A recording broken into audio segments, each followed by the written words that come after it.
Conferencia La Justicia en el siglo XXI. Integran el estrado el señor juez de la Corte Interamericana de Derechos Humanos, doctor Ricardo Pérez Manrique.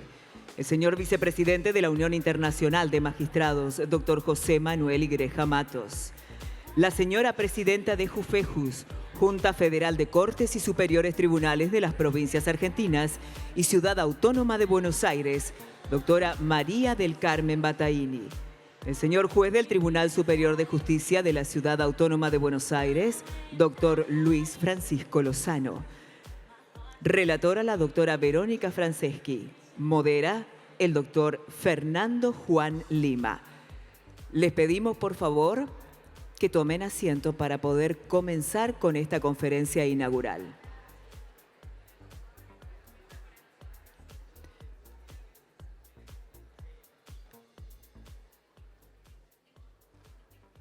Doctor Lima, por favor. Hola. Hola, buenos días a todos. Es un gusto, un honor poder formar parte de alguna manera de esta primera mesa de estas 25 jornadas científicas de la magistratura. Es un gusto y honor estar en este lugar, en esto que es una muestra más del trabajo constante que hace la Federación Argentina de la Magistratura, en la cual se aúna una voluntad de trabajo académico, pero sin desconocer la labor cotidiana que hacemos en nuestros tribunales, así como el asociacionismo al cual se hizo referencia recientemente en la apertura. Me toca a mí simplemente ser moderador de este panel y teniendo panelistas de la envergadura de los que tenemos aquí presentes, por supuesto voy a ser brevísimo, simplemente presentar el tema y presentar a los oradores, a quienes todos conocemos, y me voy a tomar el atrevimiento de reducir muchísimo su currículum al momento de presentarlos, justamente para poder aprovecharlos, para poder pensar juntos en torno a un tema que es tan relevante, que es tan importante, que tiene tanta actualidad como es el de la justicia en el siglo XXI.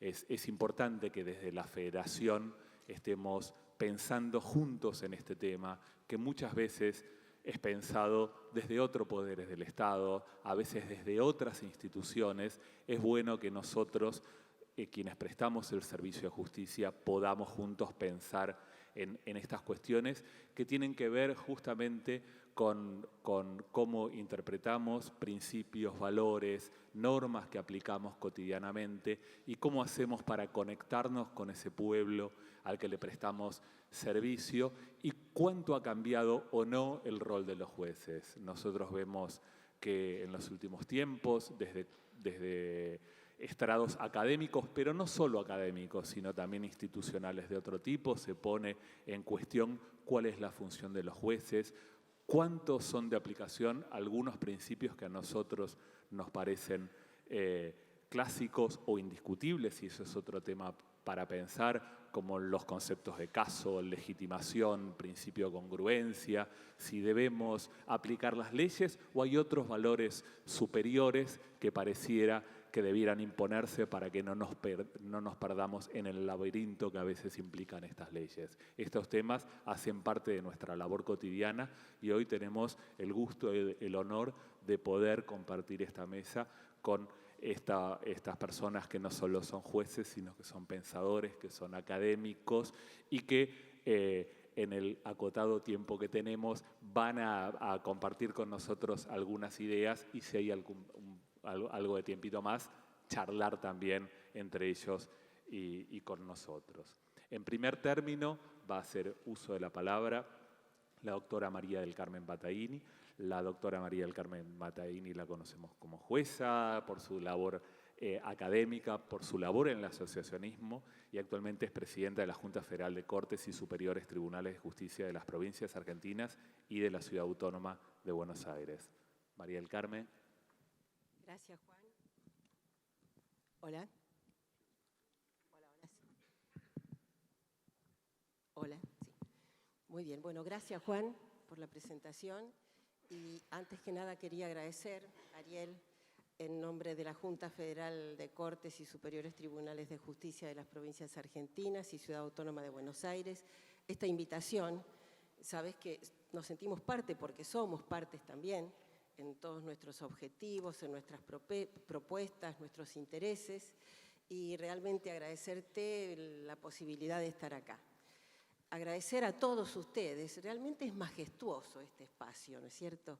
Pero créanme que se respira igualmente esa misma calidez, esa buena onda que tenemos y que tienen todos ustedes en las posibilidades, las reuniones que he compartido.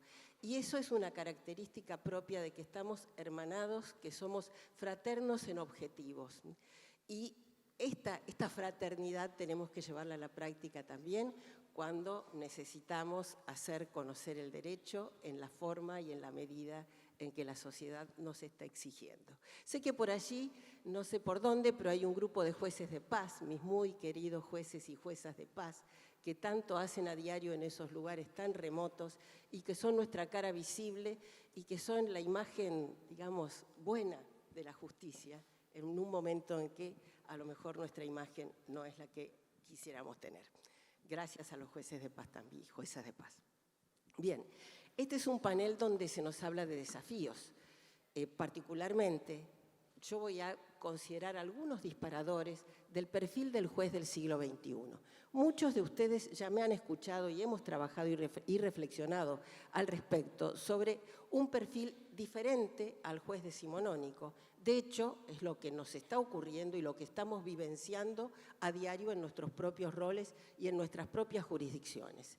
Ya no es suficiente el conocimiento y la capacitación constante, que de hecho la tenemos en todas las escuelas provinciales, en reflejar desde la Junta, todas las capacitaciones que hacemos puntualmente, pero no solamente la capacitación basta para el ejercicio de la función. Tenemos que saber decir el derecho, y acá entramos en otro ámbito que tenemos que reflexionar y que de hecho lo estamos haciendo desde la Junta, y me consta que ustedes también, con relación al lenguaje claro.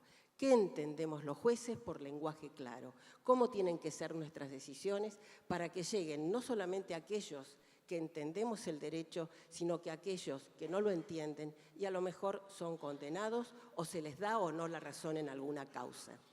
Nuestro dinamismo, el dinamismo que nos lleva en el ejercicio de la función de jueces, fiscales, defensores, secretarios, que muchas veces los secretarios son nuestras caras visibles en determinadas circunstancias y ante determinados procesos. Bueno, esta dinámica nos lleva también al abordaje, que muchos de ustedes ya lo tienen vigente, de la oralidad.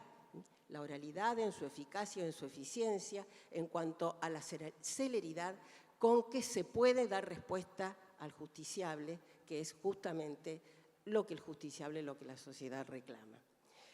¿Conocimiento es suficiente? No. El conocimiento tenemos que unirle al conocimiento el comportamiento. ¿Y por qué digo el comportamiento? Porque el comportamiento nos hace o nos da la imagen que la justicia debe tener. El comportamiento de un juez en todos los ámbitos, el comportamiento de un funcionario judicial en todos los ámbitos, tiene que ser de acuerdo a su función. Y ustedes dirán, ¿y por qué el comportamiento? Y lo saca acá en este tema como el perfil del juez del siglo XXI. Porque quiero incorporar todos los disparadores. Y fíjense qué es lo que nos pasa cuando intervenimos en las redes sociales y lo hacemos desde el punto de vista privado, pero repercute en lo público. Entonces también debemos reflexionar qué pasa con las redes sociales, cuál es el límite. Quienes han abierto estas jornadas científicas se han referido mucho a los límites de actuación, así como al diálogo y entre los distintos poderes y a las posibilidades de crecer en conjunto. Pero tenemos que también reflexionar sobre cómo actuamos nosotros como jueces dentro de las redes sociales. Cómo nosotros también podemos dar pie a intervenir en todos los que son los espacios alternativos, generando políticas institucionales desde los superiores tribunales de justicia, pero ustedes son los agentes que estudian el campo previsible, real y suficiente para poder generar esas políticas y para abordar programas que den respuesta a lo que tanto el Poder Judicial como la sociedad reclama. No es menor y es un trabajo también conjunto. ¿Y cuál es el perfil entonces del juez del siglo XXI? El perfil del juez del siglo XXI es múltiple, es plural y está atravesado por muchas competencias diferentes a los que la universidad nos ha dado, a los conocimientos habituales, clásicos y tradicionales. Necesitamos en este momento que el juez tenga, los secretarios, los funcionarios, una amplitud de pensamiento que le permita darse cuenta que existen otras necesidades y otras realidades. ¿Y cuáles son esas competencias que nos atraviesan? Y son competencias que podemos llamar instrumentales, diferentes procesos, diferentes planificaciones, diferentes entornos, diferentes reformas de acuerdo a la realidad también de cada provincia, a las propias particularidades de la conformación social de los ámbitos donde nos manejamos. Podemos llamar también a estas competencias transversales como personales, trabajo en equipo, ponerse en el lugar del otro, considerar al otro, no solamente al otro externo al Poder Judicial, sino al otro interno en el Poder Judicial.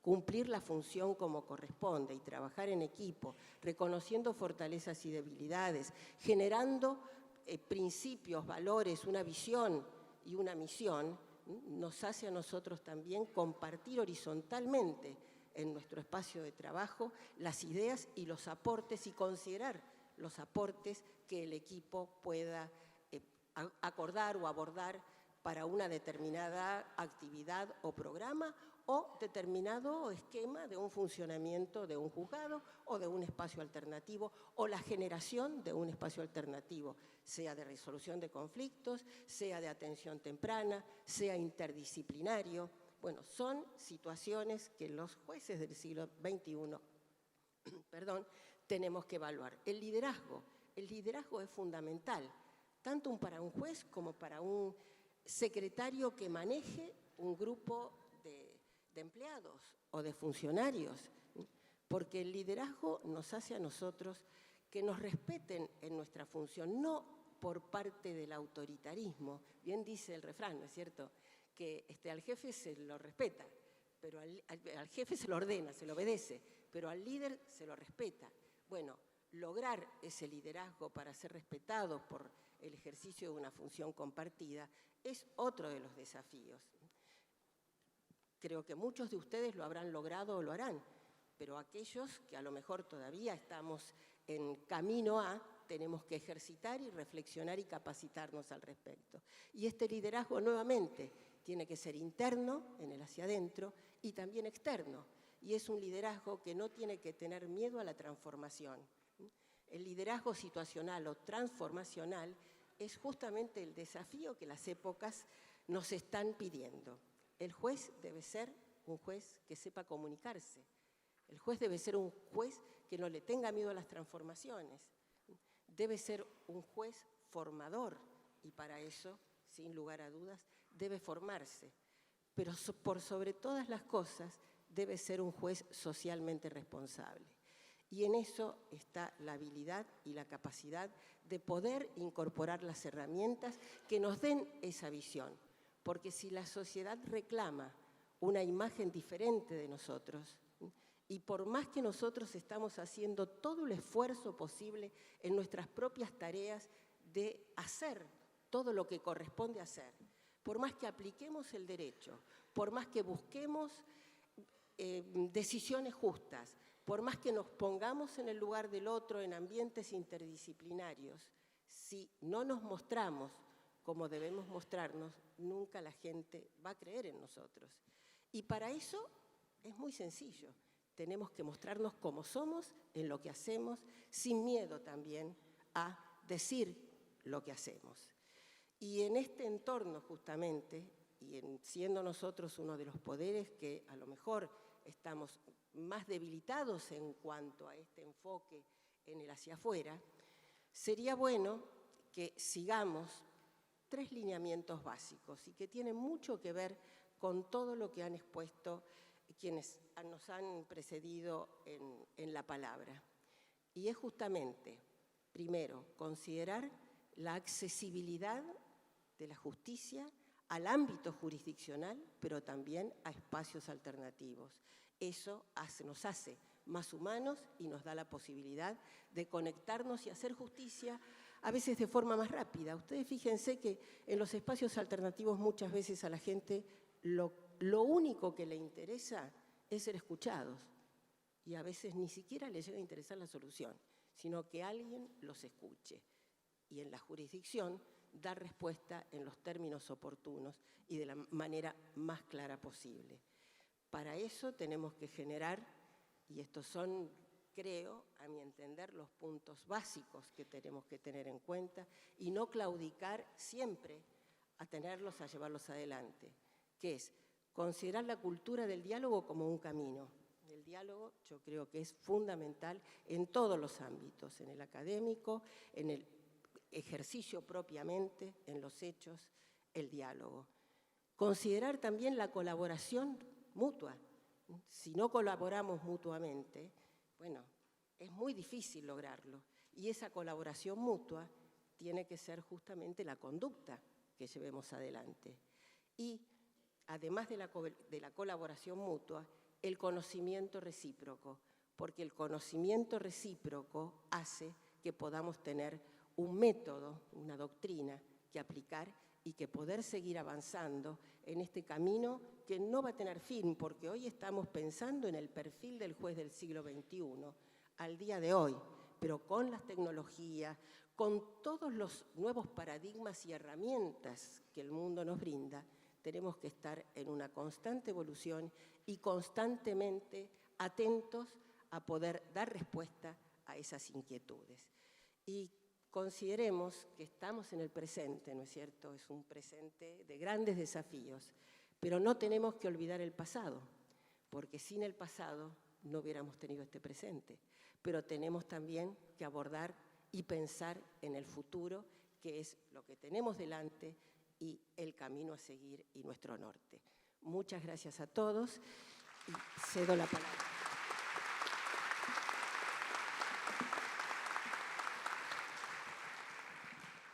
Muchísimas gracias, doctora María del Carmen Battaini, no solo por sus palabras que nos dejan pensando, sino por haber respetado estrictamente el tiempo acordado. A continuación, vamos a tener el gusto de escuchar al doctor José Manuel Igreja Matos. El doctor, a pesar de su juventud, cumple este año 30 años como juez. El doctor es presidente de la Asociación Europea de Jueces, vicepresidente de la Asociación Internacional de Jueces, formador de jueces, coordinador de un máster de gestión judicial, autor de innumerables libros, artículos, conferencias dictadas por todo el mundo. Doctor Igreja Matos, lo escuchamos.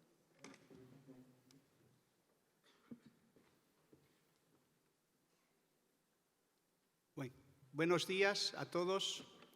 Yo quería empezar por agradecer en la persona del presidente Ariel Larissa, mi querido amigo, presidente de FAM, el honor enorme de estar aquí con vosotros.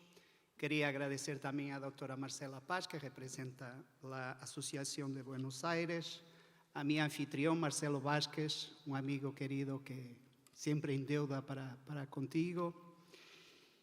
Y que yo estaba pensando hablar un poco introductoriamente de mi sentimiento para con Argentina y me acordé de una frase célebre de John Kennedy en 63, en plena Guerra Fría, que fue a Berlín en un momento muy difícil y ha dicho: Ich einen Berliner, yo soy berlinense.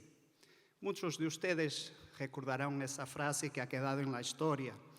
Y yo digo, me reivindico con toda la humildad un poco eso, yo soy argentino, porque comparto con mi hermano no de sangre, pero de afecto, esa candidatura. Jorge Jiménez Martín, el director de la Escuela de Barcelona, un amigo muy querido de todos nosotros, un hermano, y yo y él intentamos candidatarnos a esa ciudadanía argentina. Yo les puedo decir, me explicaba un amigo de Mendoza, que hay 3 monumentos de la patria argentina. El Cabildo en Buenos Aires, el Cerro de la Gloria en Mendoza y el Monumento de la Bandera en Rosario, claro. Y yo quiero afirmar frente a vosotros con toda la humildad que he estado en los 3. Entonces, bueno, un punto a mi favor. Ya consigo discutirse las empanadas salteñas de Tucumán, cuáles son las mejores. Adoro vuestra expresión que a mí me encanta, qué sé yo, porque uno visita siempre. Consigo discutir el fútbol, claro. Os confieso que no entiendo la política argentina, no consigo discutir, es muy complicado, pero probablemente ustedes, algunos, comparten ese sentimiento conmigo.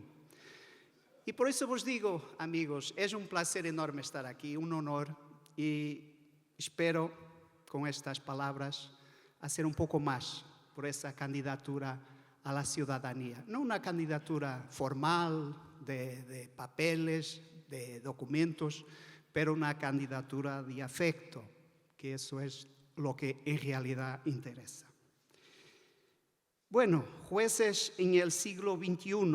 El tema nos remite para una noción de tiempo, siglo XXI, 2019, y es muy interesante hablar de este tema, pienso yo, con esa referencia central del tiempo. San Agustín, que es un pensador que me gusta mucho, que sigue moderno, ha estudiado el tiempo y tiene esa famosa frase, ¿qué es el tiempo? Si no me lo preguntan, lo sé. Si me lo preguntan, no lo ignoro. Y así es. Pero Sófocles, hace 2500 años atrás, también nos explicaba que el tiempo es un gran conversador que cuenta todo, incluso cuando nada se pregunta. Entonces, lo que os propongo hoy es un ejercicio de imaginación. Vamos a conversar con el tiempo.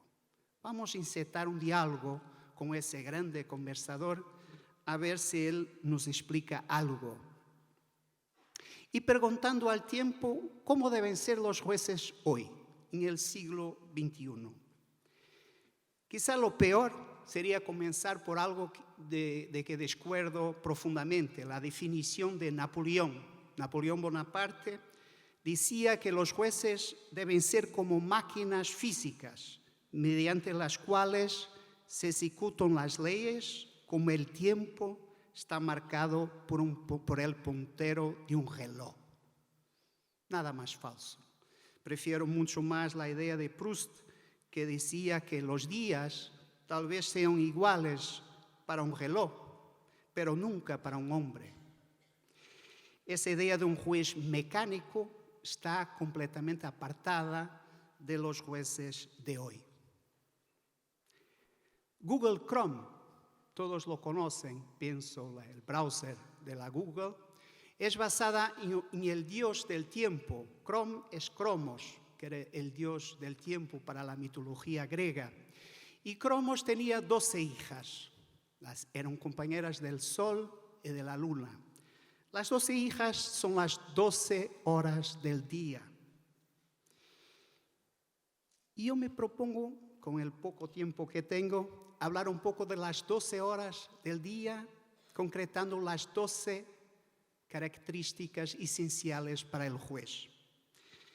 En la Torre Amarilla dobla una campaña, sobre el viento amarillo se abren las campanadas, eso decía Lorca. Y vamos pues por las 12 campanadas que marcan el tiempo de la justicia hoy. La primera, la hora primera, la diosa era la diosa Alborada, la hija predilecta de Cromos, Auche en griego, ya lo saben, la independencia. Esa es la hora primera para un juez. En 1884, un juez de la Suprema Corte Portuguesa, Joaquim de Carvalho, escribía a la reina y decía una frase que ha quedado muy importante en mi país.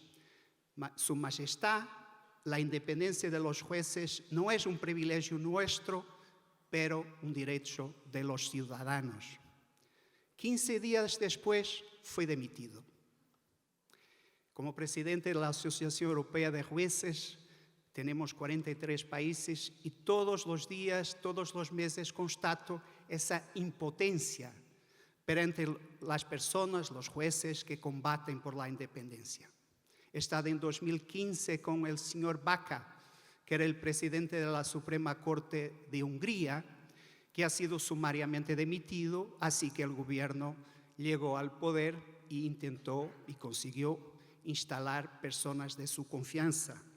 Todos saben lo que pasa en Polonia con la señora Malzorgata, que es la presidenta de Suprema Corte, pero con una habilidad legislativa ha sido también demisionada. El presidente de la Suprema Corte en Bulgaria vive momentos muy difíciles, muy presionado para que salga. El caso de Turquía, todos lo conocen, 4.000 jueces detenidos, situaciones de sobrevivencia en causa, tenemos un fondo de asistencia a los jueces, hemos gastado 130.000 euros, dando 900 euros a cada familia solo para que puedan sobrevivir. Impotencia, sí. Desalento, sí. Pero hay un poema de un poeta portugués, Fernando Pessoa, que sintetiza todo esto. No soy nada. Nunca seré nada. No puedo querer ser nada. Aparte de eso, tengo en mí todos los sueños del mundo. Y eso es un poco la independencia. Una impotencia frente a mucho de lo que se pasa en Europa, pero también en América Latina, por supuesto, Bolivia, Venezuela, tantos países, incluso países con una tradición democrática más consolidada, pero al mismo tiempo continuamos siguiendo, como Joaquín de Carvalho en el siglo XIX, con nosotros tenemos todos los sueños del mundo. La hora segunda, integridad. Eso me parece muy claro, la doctora Marcela Paz lo hablaba hoy, no voy a insistir en el tema, apenas decir lo que decía Dworkin, que es un pensador americano que marca mucho la actualidad de lo que es la justicia. Integridad es la llave para entender las profesiones jurídicas. Lo que define el imperio de la ley no es el territorio, no es el poder o el procedimiento, pero sí la actitud. Nuestra actitud de integridad, eso nos define. La hora tercera es el compromiso con los ciudadanos. El amor de la democracia es la igualdad. Eso decía Montesquieu, tan citado por tantas cosas. El amor de la democracia es la igualdad. A la atención al otro. Eso es nuestro compromiso permanente con los ciudadanos. La hora cuarta, el compromiso ético, evidente, como el aire que se respira, decía Zen. La ética para los jueces es como el aire que se respira.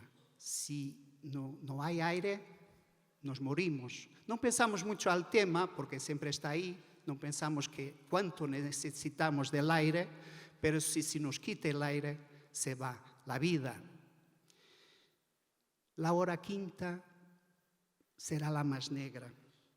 Son las 5 de la tarde. Eran las 5 en punto de la tarde. Un niño trajo la blanca sabana a las 5 de la tarde. Una espuerta de cal ya prevenida a las 5 de la tarde. Lo demás era muerte y solo muerte. A las 5 de la tarde. El dios de la noche, ese hijo, se llama Arctos y representa lo peor que podemos esperar, lo que debemos combatir, los retrasos de los tribunales. Muchos me preguntan, ¿cómo es posible lo que está ocurriendo en Polonia? ¿Cómo es posible? Un país de Unión Europea. El tema es que hay un problema de confianza en el sistema judicial.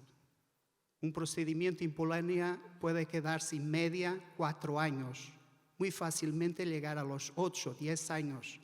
Ese es nuestro enemigo. el problema de tener una relación de confianza, y no se puede tener si la justicia no funciona. El populismo, la demagogia que existe, vive de eso, de esos retrasos, de hacer de opiniones, pensamientos, de cosas que se pasan a bolsas, filosofías. Kennedy decía, muchas veces disfrutamos de la comodidad de la opinión sin la incomodidad del pensamiento. Hay que tener menos opiniones y más pensamiento, más reflexión. La hora sexta, la gestión de los tribunales. Un tema fulcral, esencial, que se ha hablado ya. El trabajo en red, en diálogo, que pueda realmente traer los tribunales a nuestro siglo. No hay tribunales sin una idea de gestión, sin objetivos, sin ambición de hacer más y mejor. La hora séptima, la comunicación. Tenemos que salir de nuestra torre de marfil. Tenemos que ir en busca de las personas. Y FAM lo hace muy bien, tiene una política de comunicación que es muy impactante, muy fuerte.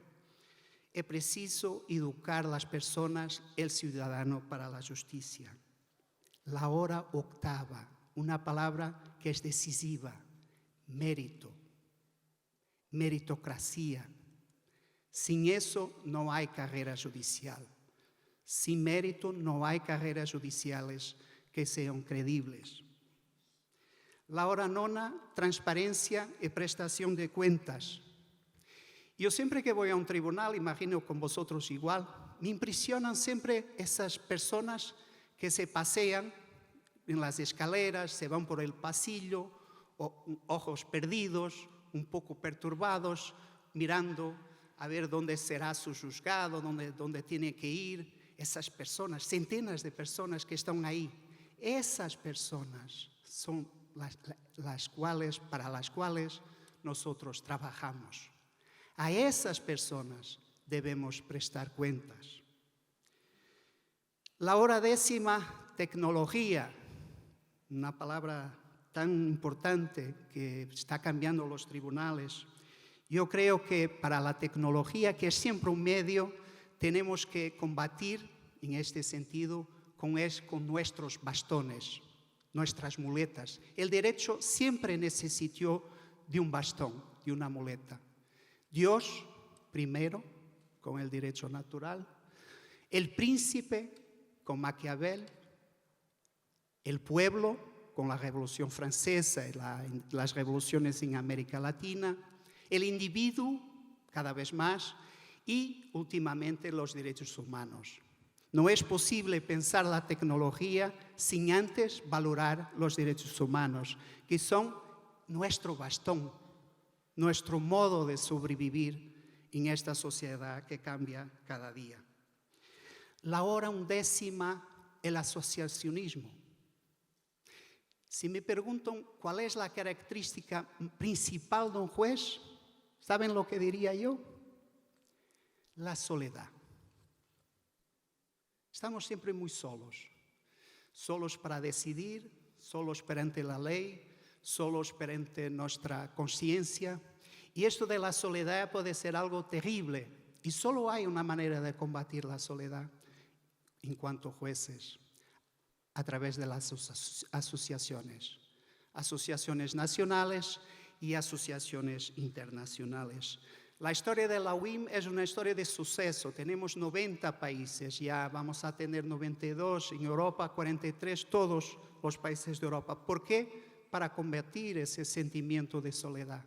Para tener a alguien que piensa como nosotros y para que podamos trabajar de una manera a que los jueces puedan ser más respaldados por la sociedad. El asociacionismo es como el comodín de que necesitamos cada día, en cada momento. Llego al final, la hora 12ª, la hora última. Y vos traigo una palabra que, no sé, puede sorprender, pero que me parece una palabra decisiva. La palabra humildad. no podemos ser jueces sin sermos humildes. Se dice que mandar, comandar, ordenar es algo de humano, pero servir a los otros es algo de divino. Nuestra misión es una misión de servicio y para eso tenemos que ser humildes. Yo no acredito mucho en sistemas de justicia, cosas muy abstractas, más o menos formales, que al final se pasean por las nubes y no resuelven los problemas de las personas. Acredito más en combatir las injusticias, que esas todos lo saben, son epidérmicas. No acredito mucho en la justicia, pero acredito en los justos. Los justos. Lo poeta dice todo, Borges, claro, no podía faltar. Un hombre que cultiva su jardín como quería Voltaire, el que agradece que en la tierra haya música. Dos empleados que en un café del sur juegan un silencioso ajedrez. El que acaricia a un animal dormido. El que justifica o quiere justificar un mal que le han hecho. El que prefiere que los otros tengan razón. Esas personas que se ignoran están salvando el mundo. Esos son los justos. Y esos justos que debemos procurar. Porque, queridos amigos, colegas, ocurra lo que ocurra, el tiempo siempre llega. Pero mi temor, nuestro temor constante, es que para los jueces no llegue a tiempo. Gracias.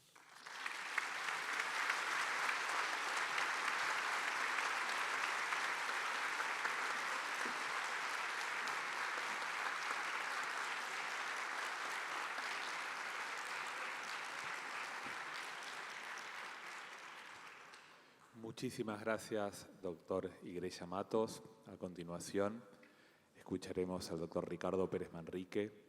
El doctor Pérez Manrique es expresidente y ministro de la Suprema Corte de Justicia del Uruguay, exsecretario permanente de la Cumbre Judicial Iberoamericana, en la que integró Comisión Iberoamericana de Ética Judicial, juez de la Corte Interamericana de Derechos Humanos. Doctor Pérez Manrique. Muchas gracias. En primer lugar, mi felicitación a FAM por este evento, el agradecimiento por la invitación. Y entremos en tema porque sabemos que el tiempo es reducido. Debo decir que cuando me plantearon que el tema del que debía hablar era el Poder Judicial del siglo XXI, me sentí un poco desorientado porque es tan grande el tema que digo, ¿por dónde empezamos o hasta dónde podemos llegar con esto? Y realmente lo que hice fue trasladarme, ya que estamos hablando de tiempo en el tiempo, a una situación que me correspondió hace unos 4 o 5 años atrás, cuando resolvimos promover un amplísimo proceso en el Poder Judicial del Uruguay, con consultas a todos los niveles, para la redacción de un plan estratégico. Y fue un proceso muy rico, del cual resultó que operadores del sistema y gente que no operaba en el sistema, pero que era usuaria de alguna manera del sistema, concluyó en una serie de puntos comunes que creo que son los puntos que mantienen, que mantienen su vigencia y que son prácticamente aplicables a cualquier sistema judicial del mundo y específicamente a sus jueces. Yo me voy a referir a 2 temas. En primer lugar, creo que en cuanto a un modelo de sistema de justicia, implícitamente a un modelo de operadores de justicia, hay un consenso internacional que personalmente compartimos, que es el contenido en el Objetivo 16 de la Agenda 2030 para el Desarrollo Sostenible. Ese objetivo que va a ser, sujeto en el mes de julio a una revisión en cuanto a su cumplimiento en Naciones Unidas, da una serie de pautas muy claras de cuál es el Poder Judicial y el sistema institucional que permite hacer efectivo el desarrollo sostenible. Se ha dicho que ese objetivo es la llave para hacer efectivos los otros desarrollos del milenio. Y quiero empezar estas palabras con dos citas que me parece que son un poco el encuadre de lo que hacemos los jueces y las juezas todos los días y cuál es nuestra función especial, ¿no? Hay una frase que a mí me fascina en el Código de Ética, Código Iberoamericano de Ética Judicial, que dice que el fin último de la actividad judicial es realizar la justicia por medio del derecho. Es decir, ese norte del valor de justicia como esencial a la actividad judicial. Y Couture, nuestro procesalista, en los 10 mandamientos del abogado, pone uno que dice lucha, y le dice al abogado, tu deber es luchar por el derecho, pero el día que encuentres en conflicto el derecho con la justicia, lucha por la justicia. Y creo que este es el encuadre a partir del cual debemos pensar nuestros sistemas de justicia y debemos hacer las autocríticas correspondientes. Todos sabemos lo que son los objetivos 2030.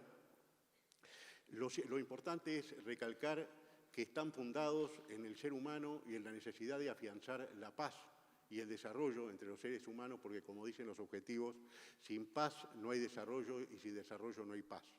Y yo agrego, sin instituciones, sin sistemas de justicia sólidos, tampoco puede haber ni paz ni desarrollo. El objetivo 16 habla de promover sociedades pacíficas e inclusivas para el desarrollo sostenible, facilitar el acceso a la justicia para todos y construir a todos los niveles instituciones eficaces e inclusivas que rindan cuenta. Y los objetivos hablan y mencionan la necesidad de afianzamiento del Estado de Derecho tanto a nivel global como nacional y de la exigencia de una necesidad fuerte para hacer posible ese Estado que, a mi entender, tiene que ser socialdemocrático de derecho, o rule of law. Y aparecen en este Estado, de la humanidad, los derechos humanos como una síntesis de los derechos mínimos de todo ser humano sobre el planeta, fundado en hacer efectiva y en hacer posible la dignidad humana de las personas. Entonces, el ser humano es el centro del Estado de Derecho, el ser humano es el centro que debe preocupar y ocupar a los sistemas judiciales en cuanto a su intervención. Los objetivos de desarrollo sostenible, por ejemplo, definen la lucha contra la violencia a todos los niveles, la igualdad de género,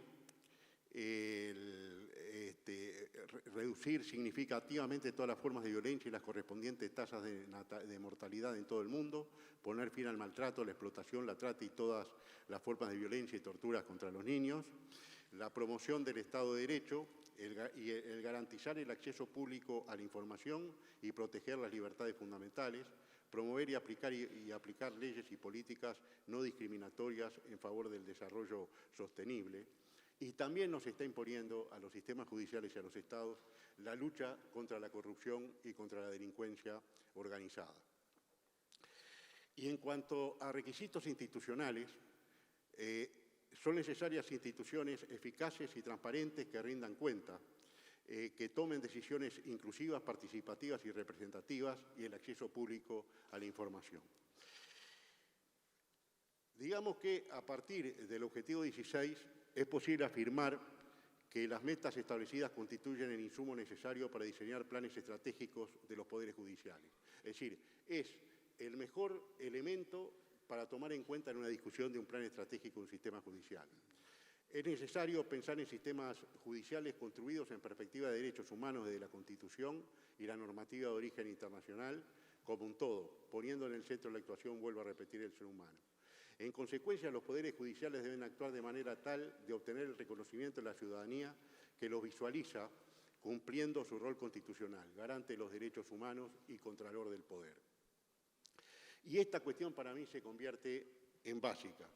Es decir, la forma como, y nosotros concluimos ese plan estratégico, en decir que el objetivo último del plan estratégico era mejorar el relacionamiento del sistema judicial con la sociedad, construir un diálogo fecundo para que el Poder Judicial no fuera un poder opaco, sino que fuera un poder transparente y que fuera un sistema judicial entendido por la gente y comprendido por la gente.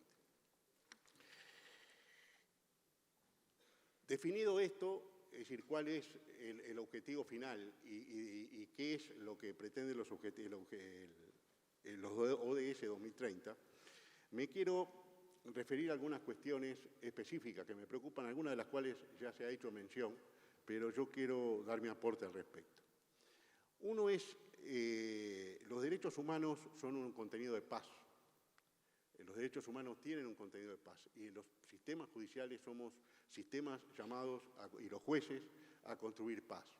El sistema interamericano, del cual tengo hoy el honor de integrar la Corte Interamericana de Derechos Humanos, ha desarrollado una serie de estándares en materia de derechos humanos que hacen al funcionamiento del sistema de justicia y hacen fundamentalmente a la afirmación de los derechos humanos a nivel de los países. Yo debo comentarles a ustedes que en este tiempo que llevo en la Corte, algo que a mí me ha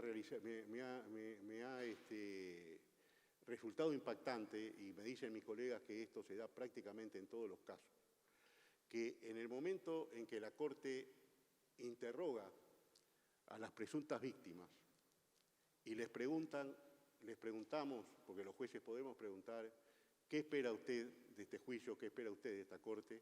Lo primero que todas las presuntas víctimas dicen es la primera oportunidad que tenemos de haber sido escuchados. Y venimos aquí en busca de justicia.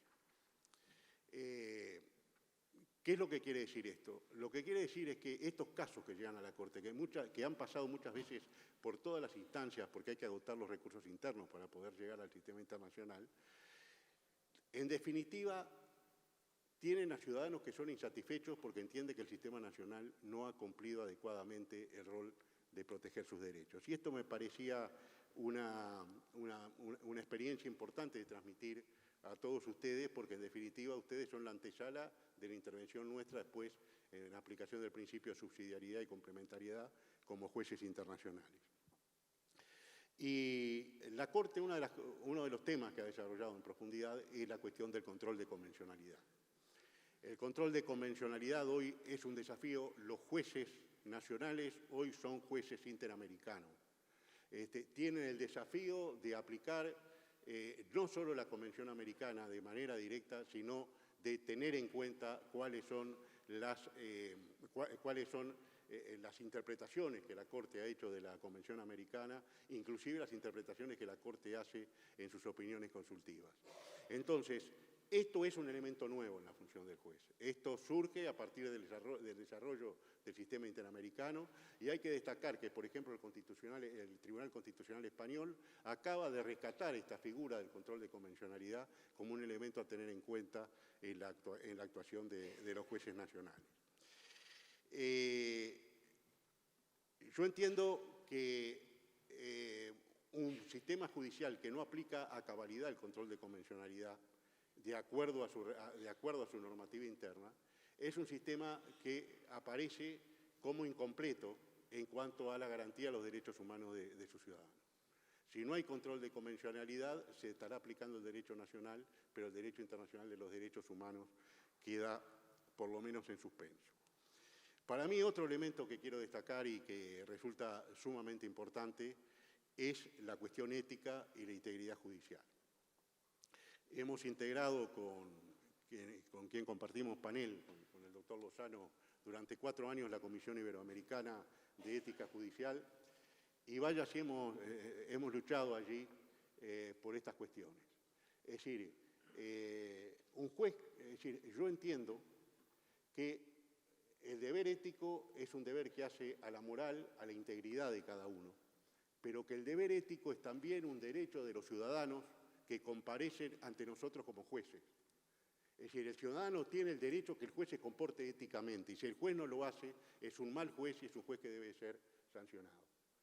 Es decir, esta cuestión es esencial en lo que tiene que ver con el funcionamiento de un sistema judicial.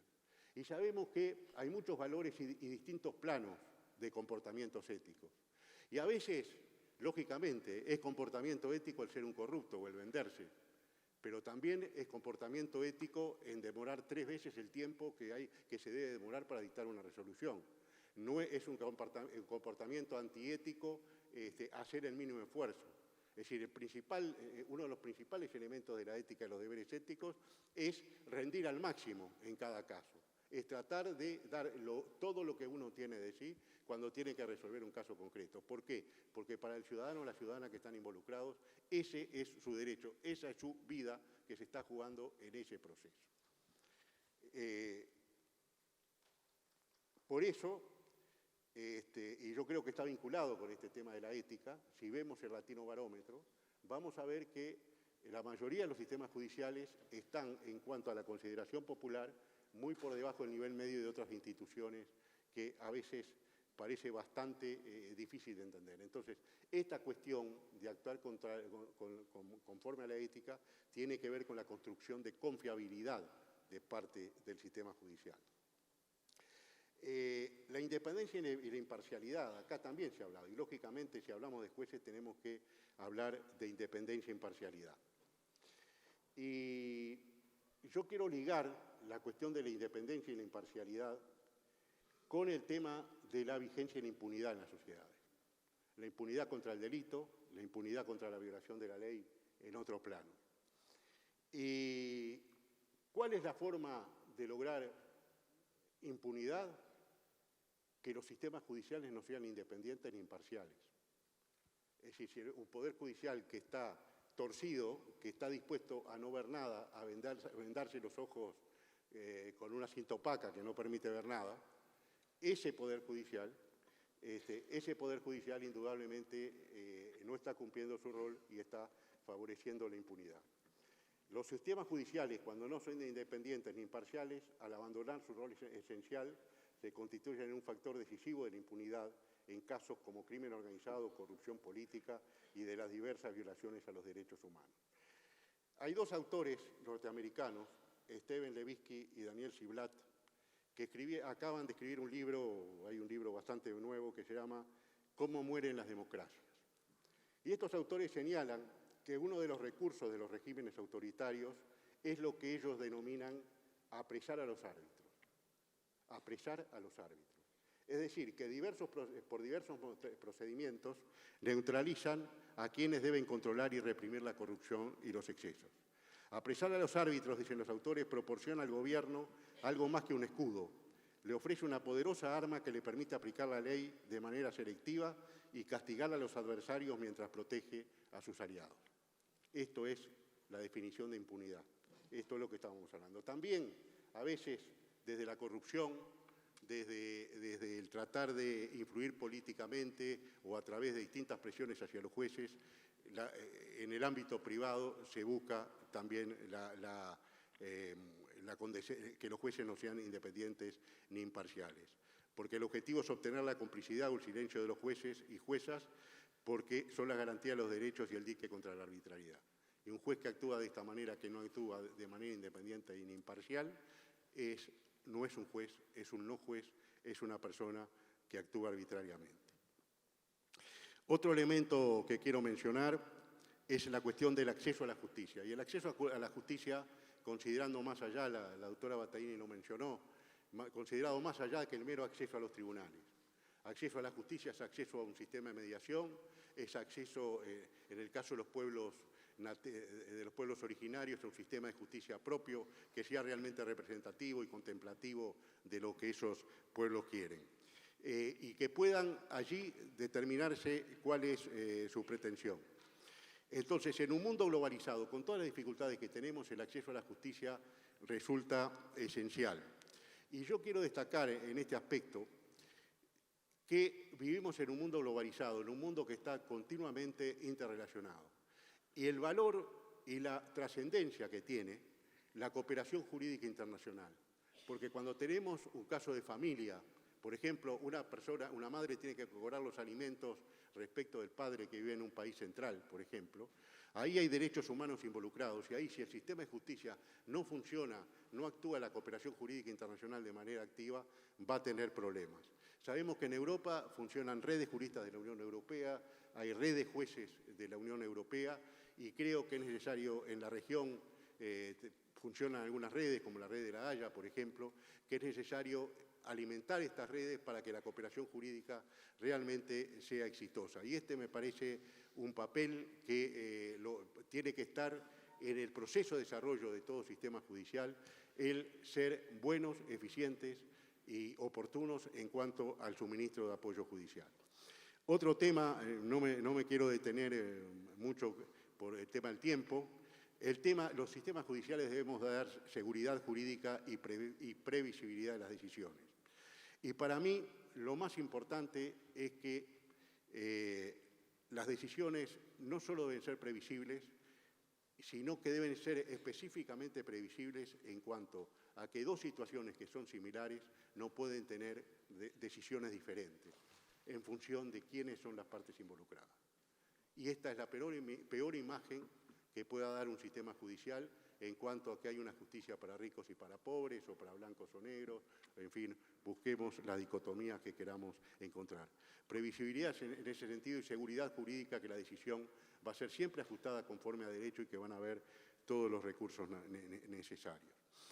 Quiero hablar de este tema, voy a citar a Bobbio, de este tema de las instituciones abiertas y que rindan cuentas. Bobbio dice, en El futuro de la democracia, afirma que el flujo del poder circula en dos direcciones inversas. Para él, uno sigue una dirección descendiente, tal como es el ejercicio de la burocracia, o bien el flujo del poder es ascendente, en cuyo caso la praxis política se ejerce en nombre del ciudadano. Es muy claro el autor en este punto cuando afirma que el proceso de democratización consiste en el paso de la democracia política, en sentido estricto, a la democracia social, o sea, en la extensión del poder ascendente que hasta ahora había ocupado exclusivamente el campo de la gran sociedad política al campo de la sociedad civil. Y acá vaya si la sociedad civil es importante en todo esto y que tenga su participación. El mensaje es que toda política institucional, aún de los poderes judiciales, deben contemplar a los ciudadanos como actores claves y destinatarios de ello. No me da el tiempo, quiero hacer simplemente una referencia a la cuestión del avance tecnológico y de Internet. Naciones Unidas, a través de la Asamblea General y del Consejo de Derechos Humanos, ha señalado la regla de que los mismos derechos de los que las personas gozan fuera de la línea deben ser protegidos en línea. Y esta es la afirmación más contundente de la vigencia del Estado de Derecho a nivel de las redes de Internet, redes sociales, etc. No hay que inventar nada, es decir, lo que hay son nuevos elementos tecnológicos para considerar, pero lo esencial es que el Estado de Derecho, tal como lo conseguimos, la libertad de expresión, la no injerencia en los asuntos privados, el tema de la privacidad, que pasa a ser el derecho más vulnerado en el ámbito de Internet y de las redes sociales, pasan a ser regidas y como nunca lo dejaron de estar en el régimen del Estado de Derecho. Y los jueces tenemos que acostumbrarnos, ya hay países que están creando juzgados de Internet exclusivamente, tenemos que acostumbrarnos a trabajar con este mundo y a partir de la realidad de este mundo para imponer las sanciones necesarias. Yo hace un tiempo escuché en una conferencia algo que me pareció extraordinario respecto de este proyecto, en una conferencia que nuestra amiga Ida Kamelmayer nos invitó en Mendoza, dada por una jurista española, y nos decía que aquellas personas que diseñan las redes, que diseñan Internet, tienen mentalidad de científicos. Y esa mentalidad de científicos las hace que las cuestiones que son caras a nosotros los juristas, los derechos humanos, los derechos de las personas, la privacidad, a veces no sean tomadas en cuenta. Y que el rol del jurista, el rol de los jueces, es que estas cuestiones pasen a ocupar el lugar que deben ocupar en Internet como en cualquier actividad humana. Yo quiero cerrar estas reflexiones volviendo a Couture y haciéndole un homenaje a todos los juezas y operadores de derecho que están acá. Y Couture decía: el juez es el centinela de nuestra libertad. Cuando todo se ha perdido, cuando todos los derechos han caído, cuando todas las libertades han sido holladas, cuando todos los derechos han sido conculcados, siempre queda la libertad mantenida por el juez. Pero el día en que el juez tenga miedo, sea pusilánime, dependa de los gobiernos, de las influencias o de sus pasiones, ningún ciudadano podrá dormir tranquilo. Muchas gracias.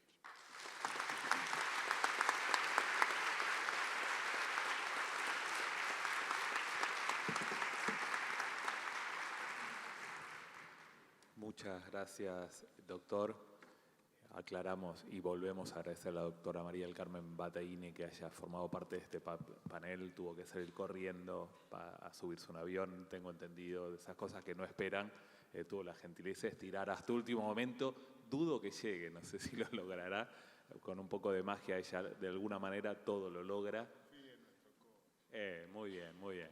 En último término, el crédito local, acá el doctor Luis Francisco Lozano, amigo de la casa, gran jurista, juez del Tribunal Superior de la Ciudad Autónoma de Buenos Aires, y contra lo que señala el prejuicio o el lugar común en lo que tiene que ver con su lugar de función judicial, un gran federalista en acción que realmente uno cuando se encuentra en todos los encuentros que hace la Federación Argentina de la Magistratura, hay una buena imagen, un buen recuerdo, hay un lazo de amistad que más allá de lo que uno puede intentar hacer personalmente, tiene que ver con el trabajo previo que entre otros hace el doctor Luis Francisco Lozano. Luis, te escuchamos. Gracias, Fernando. Creo que hiciste la presentación que me hace babear más y lagrimear. Bueno, tengan todas y todos muy buenos días. Yo soy un ferviente admirador de estas jornadas que están llegando a la 25ª edición, porque tengo clara conciencia de que el trabajo de todos los que andamos alrededor del quehacer judicial, es decir, jueces, fiscales, defensores, asesores tutelares o pupilares, en definitiva, tenemos una tarea que se hace básicamente en soledad. La ocasión, esta es la ocasión de compartir ideas en un plano de racionalidad, donde tenemos la posibilidad de establecer criterios comunes. Y la verdad es que nosotros, aunque trabajemos aisladamente, tenemos la misión de dar una imagen de previsibilidad a los usuarios del sistema, a nosotros mismos cuando somos usuarios del sistema, es decir, cuando estamos en manos de un juez. Esa previsibilidad no puede ser fruto del aislamiento. Esa previsibilidad es lo que ganamos intercambiando ideas en estas jornadas. Por eso yo agradezco mucho a la FAM, en la persona de Ariel Ariza, por supuesto también al capítulo porteño, porque sé que no estoy acá solo por casualidad, sino como miembro del Poder Judicial de la ciudad. Acaban de decir, el último que lo dijo fue el doctor Pérez Manrique, mi amigo, que en el mes de julio, es decir, dentro de algo así como 30 días, en Naciones Unidas se va a evaluar el cumplimiento del Objetivo de Desarrollo Sostenible número 16. En ese objetivo somos pieza central, es decir, estimados colegas, van a evaluar, entre otras cosas, pero quizás centralmente, el producto de nuestros esfuerzos. Es decir, ya no estamos mirados solamente por alguna parte del público o por los colegios de abogados, estamos mirados por el mundo. Eso nos abre muchos capítulos en los cuales tenemos que rendir examen. Ustedes saben, cuando uno se presenta a rendir examen, tiene que conocer las bolillas. Y si no conoce todo el contenido de la bolilla, por lo menos tiene que tratar de conocer alguna parte, que son los títulos. Y títulos tenemos muchos, tenemos muchísimos. Yo, en el fondo, voy a traer uno más. No tengo ninguna intención de sembrar mis ideas, aunque les voy a exponer algunas, sino que lo que me gustaría y me sentiría logrado si consigo dejar un punto de agenda en todo esto. ¿Por qué? Porque creo que las jornadas sirven más para debatir entre nosotros, aún en los pasillos, que para venir a escuchar clases magistrales. Con esta perspectiva, debo decirles que cuando uno habla de la justicia del siglo XXI, tiene que ver dónde está parado. El dónde está parado es que ya transcurrió una quinta parte de ese siglo. Y también es cierto que algunos capítulos están de algún modo incipientemente transitados. Pero el verdadero sentido de la pregunta es qué va a pasar en las otras 4/5 partes, en la medida en que nosotros podamos influir sobre ellas.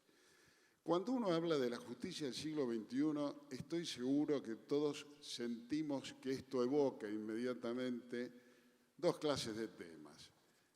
El primero de ellos es la innovación y la tecnología. Y ahí vamos a tener la informatización de la justicia, la aplicación de métodos alternativos de resolución de conflictos, la incorporación de la oralidad, etc.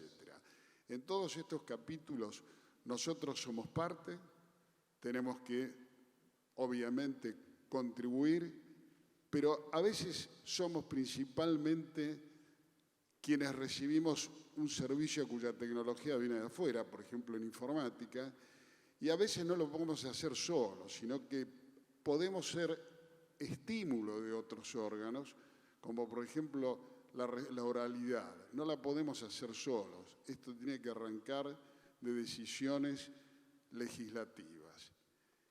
Hay un segundo tramo en el cual me parece que estamos transitando un poco más tardíamente, pero en definitiva estamos haciéndolo, que es cómo nos presentamos ante nuestro público, que son básicamente los justiciables actuales y potenciales. Aquí viene todo el capítulo de justicia abierta. Les paso un aviso. Argentina ha hecho muy buen papel. Yo participé de eso, pero no me refiero al mío. Garabano, por ejemplo, participó con un video, porque no podía hacerlo de otro modo, y una funcionaria del Ministerio, Sandra Elena, participó muy activamente en la presentación de Justicia Abierta que había hecho la Argentina en esto. Mi ciudad también participó activamente.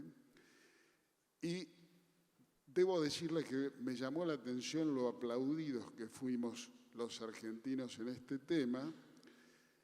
Durante 2 jornadas que duró el encuentro, en la cumbre se llama de Open Government, todo el tiempo había o talleres o paneles dedicados a la justicia abierta. Ahora, el único juez era yo. Y me hicieron sonrojar porque me lo dijeron en público mientras yo exponía en un panel. Esto lo digo como un aviso porque me parece que nosotros deberíamos incorporarnos a esto, deberíamos tomarlo como una misión más de las que hacen a la modernidad de la justicia. Yendo al punto que yo quiero poner en la agenda, les diría, miren, todo esto está más o menos transitado, está incipientemente recorrido, pero hay un punto en el cual tenemos algunas soluciones, pero son fruto más de que nos han empujado a tomarlas que de haber puesto el tema en agenda. Y el tema yo lo denominaría la pirámide jurídica de la globalización.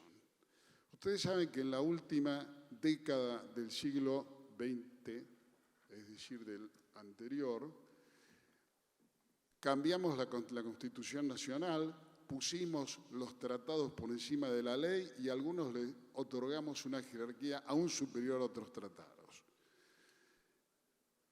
También es cierto que la Corte Suprema de Justicia de la Nación, aún antes de aplicar esa Constitución, ya había puesto a los tratados en una dimensión significativa, en la causa Ahmedjian contra Sofovich, y luego, y curiosamente esto es después de la reforma constitucional pero sin hacer pie en ella, aunque habrían podido hacerlo, o sea, lo tomaron como que antes ya era así la cosa.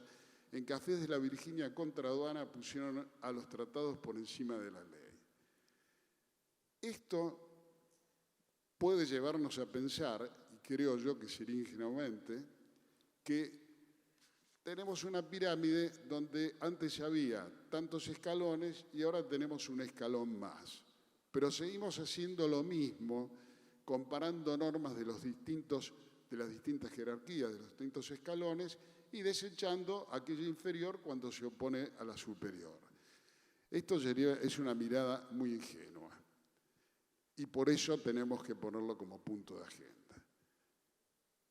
La incorporación de los tratados de este modo a la pirámide genera un cimbronazo realmente mayúsculo en la propia distribución de los poderes, en la separación de poderes. Y nos genera también una relación distinta con el exterior.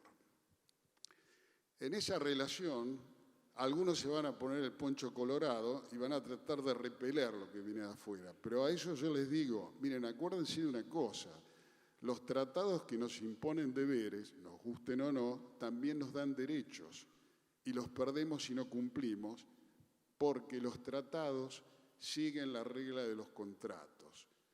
No se puede exigir el cumplimiento del otro si uno no muestra el previo cumplimiento propio o que la obligación es a término. Es decir, la exceptio non ad impleti contractus, si lo quieren en latín. Esto, además, va de la mano de que una regla interpretativa de los contratos es ver cómo los ejecutan las partes. Es decir, cuando nosotros leemos la Constitución o incluso cuando leemos una ley, el órgano que emitió la norma o desapareció definitivamente y se fue a hibernar, como es el Poder Constituyente, o dejó de hablar del tema por un tiempo, como es el caso de la Asamblea Legislativa, es decir, el Congreso o las legislaturas locales. Pero cuando ustedes van a un tratado, el Ejecutivo hace cosas todos los días y los otros ejecutivos también, y los tribunales de las otras altas partes contratantes también.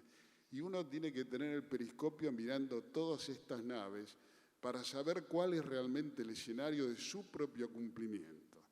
Tiene que tener claro que lo que diga puede significar responsabilidad para la República Argentina, ya sea por defecto, es decir, por incumplir, o por exceso, por cumplir más allá de lo que el Poder Ejecutivo quiere. Y ahora viene una advertencia a los iluministas internacionalistas, a los cuales tengo mucha simpatía, pero hay que tener cuidado. No hay peor forma de lograr concesiones de otro que hacer las concesiones de un modo unilateral y sin pedir nada a cambio. De manera tal que cuando uno concurre al ámbito internacional, tiene que darse cuenta que alguien tiene que tener la palabra unificada del país. Y ese es el conductor de las relaciones exteriores, que es el jefe de la nación, el presidente.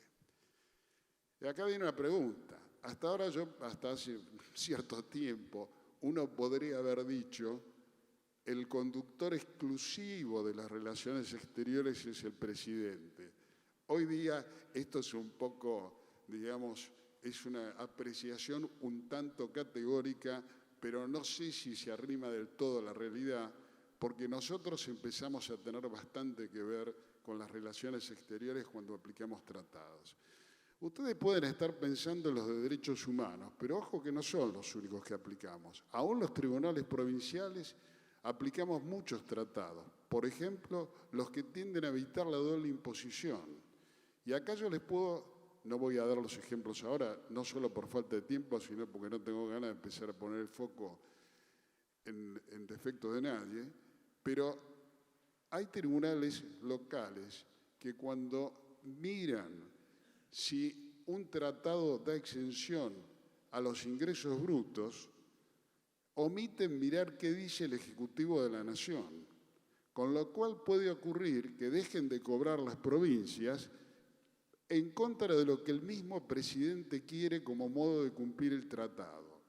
Atentos debemos estar a esto, porque ahí estamos sobreactuando en el cumplimiento de un tratado y dejando inerme a nuestro país. Todo esto es, en el fondo, una advertencia. Otro tema que viene, digamos, por el lado internacional es la aparición de los tribunales de derechos humanos y los tratados mismos de derechos humanos. Uno tiene que tener también cuidado con estos tratados en este sentido. Los tratados de derechos humanos no son... Uno podría, por ejemplo, pensar, bueno, miren, en mi país la verdad que con la Constitución me alcanza y basta, me es suficiente, porque en definitiva nosotros venimos cumpliendo con todos estos derechos humanos aún antes. Esto podemos discutirlo, hay algunos que sí, algunos que no, en fin. Pero en definitiva uno podría tener esta creencia. Pero resulta ser que ahora tenemos un tribunal internacional que mide cuál es el cumplimiento. Y en esto, una buena parte de los actos nacionales que examina el tribunal, ¿qué son? Ya no son actos del legislativo o del ejecutivo, son nuestros propios actos. Esto ha sembrado dificultades en cuanto al cumplimiento de sentencias del tribunal que integra acá Ricardo, cuando estas sentencias obligan a la restitución íntegro, es decir, a volver atrás una cosa juzgada nacional. Nosotros hemos tenido este tema recientemente. Y la verdad es que es chocante especialmente porque uno de los que pierde algo cuando desaparece la cosa juzgada nacional es alguien que no fue tenido, digamos, no fue llamado a hablar ante el Tribunal Internacional. Pero cuidado, en Europa esto pasa con lo que pronuncia como decisión la Corte de Estrasburgo. La Corte de Estrasburgo trabaja para 47 países, no solamente para la Unión Europea, y examina sentencias aún de la Corte de la Unión Europea. Es decir, esto es un tema. Y en ese tribunal examinan los actos de países que tienen muy poco territorio europeo, como Turquía, o como Armenia es poco, digamos, según como quieran medir ustedes Europa, o Azerbaiyán, Rusia. Es decir, hay algunos que quieren cumplir y algunos que no tienen tantas ganas de cumplir. Los que tienen más ganas de que se cumplan seguramente son los alemanes y los franceses, porque es un modo de uniformar la justicia de Europa, que es una buena parte del mundo y además es la que les tienen más cerca. Nosotros también tenemos que pensar en esto. Nosotros tenemos que pensar que lo que hagamos respecto de Costa Rica es algo a cuyo respecto podemos tomar ejemplo en lo que hacen los europeos respecto de Estrasburgo. Esto es, digamos, nuestro escenario presente, pero creo que va a ser un escenario que va a profundizar la línea. No es que vamos a tener una foto que se va a mantener en el tiempo. Esto es una película y este es el primer capítulo, pero la película va a continuar y va a continuar al mismo sentido. Y para esto tenemos que prepararnos. ¿Por qué tenemos que prepararnos? Porque en definitiva las reglas de juego, que son lo que nosotros aplicamos, tenemos que tenerlas todos en común. Nosotros no podemos salir a resolver, digamos, de un modo más o menos espasmódico, aunque podemos llegar a ser justos. Una reflexión respecto de lo que decía antes el doctor Igrella Matos. Fíjense, Dworkin dice expresamente que para hacer derecho hay que mantener la integridad como valor y la separa de la justicia. Dice, muchas veces la integridad no es justicia, pero es integridad y esto es lo que el derecho hace. ¿A qué apunta?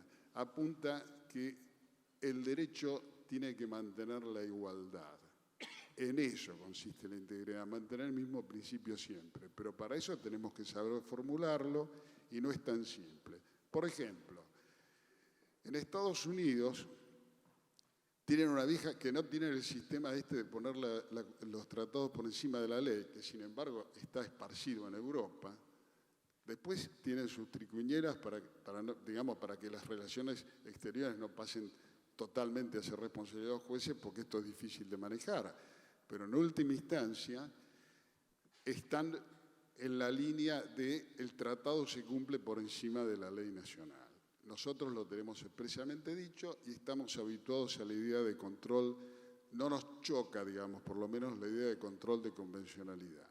Bueno, en Estados Unidos, ¿qué hacen? Porque la verdad es que los norteamericanos son los primeros que pusieron los tratados como suprema ley de la nación y ya no se referían al tratado de extradición o los de presas que antiguamente manejaban los jueces, sino que se refieren a cualquier tratado. ¿Cómo lo manejan? Hacia el final del siglo XX, la Corte norteamericana, en algunas causas, por ejemplo, el Al Airlines o Sumitomo contra Tseng, es esa, y Sumitomo Shongi contra Belliano, se pronunció en el sentido de que las interpretaciones razonables y además formalmente bien hechas por el Poder Ejecutivo eran regla para los tribunales, de la cual solo cabía apartarse cuando había muchas razones. Las razones las encontraron en la causa Perkins contra él porque notaron una actuación del Poder Ejecutivo, en ese caso en migraciones, que era visiblemente irregular contra una mujer nacida en Estados Unidos y que pero que era hija de suecos y a la cual le estaban negando la posibilidad de trabajar en Estados Unidos. Bueno, en definitiva, nosotros en esto tenemos que avanzar. La Corte nuestra ya ha avanzado, porque se ha pronunciado en diversas ocasiones. Yo no sé cuánto tiempo me queda, Fernando, nada. Bueno, entonces lo que diría es lo siguiente. La Corte nuestra ya ha avanzado, pero todavía no podemos decir que tenemos una visión compartida y completa, digamos, sistemática del episodio. Yo creo que tenemos que ponerlo como punto de agenda y esto no conozco ningún lugar más indicado que jornadas de esta especie para hacerlo, porque en última instancia nosotros manejamos un sistema en el cual todos los jueces de la Argentina nos pronunciamos acerca de la aplicación de tratados, de la globalización, etcétera, no tenemos forma de evadirlo. Y aunque debemos mirar a la Corte Suprema como una guía para lograr la uniformidad, la verdad es que muchas veces nos toca pronunciarnos antes que ella. En definitiva, me siento, digamos, inclinado a hacer una convocatoria, estimados colegas, manos a la obra. Gracias.